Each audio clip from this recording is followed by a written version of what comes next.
August 31, September 1 ఈ 2 రోజులలో China దేశంలోని టిఎన్జిఎన్ నగరంలో ఎస్సిఓ సదస్సు జరిగింది.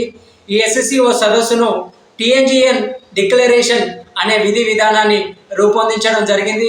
ఈ ఎస్సిఓ యొక్క టిఎన్జిఎన్ డిక్లరేషన్ యొక్క ముఖ్య ఉద్దేశాలు ఏంటంటే, ఇటీవల కాలంలో పాకిస్తాన్ భారతదేశం పైన పహల్గామ్ ప్రాంతంలో జరిగిన ఉగ్రవాద చర్యను ఈ సదస్సు కీలకంగా ఖండించడం జరిగింది. అంతేకాకుండా అమెరికా భారతదేశం పైన విధించిన విద్రోహ చర్యలు, దుర్బుద్ధిని ఈ సదస్సు అనేది కీలకంగా ఖండించడం జరిగింది. అంతేకాకుండా ఈ సదస్సు కీలకమైన నిర్ణయాలలో చాలా ముఖ్యమైన అంశాలు ఏంటంటే, ఒకటి, ప్రపంచ పరిపాలన విధానాన్ని ముందుకు తీసుకురావడం జరిగింది.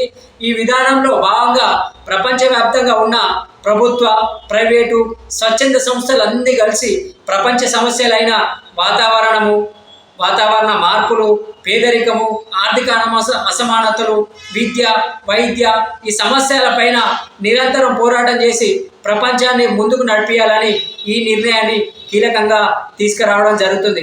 ఎంతో కాలం నుండి వెయిట్ చేస్తున్న ఎస్సిఓ అభివృద్ధి బ్యాంకును కూడా ముందుకు తీసుకురావాలని ఈ డిక్లరేషన్ పేర్కొనడం జరిగింది.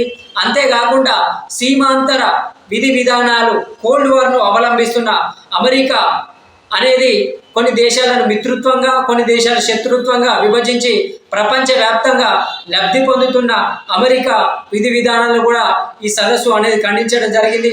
అదేవిధంగా భారతదేశం, పాకిస్తాన్, ఆఫ్ఘనిస్తాన్ ఈ దేశాల మధ్య సంబంధాలను పెంపొందించే విధంగా కీలకమైన నిర్ణయాలను కూడా తీసుకోవడం జరిగింది.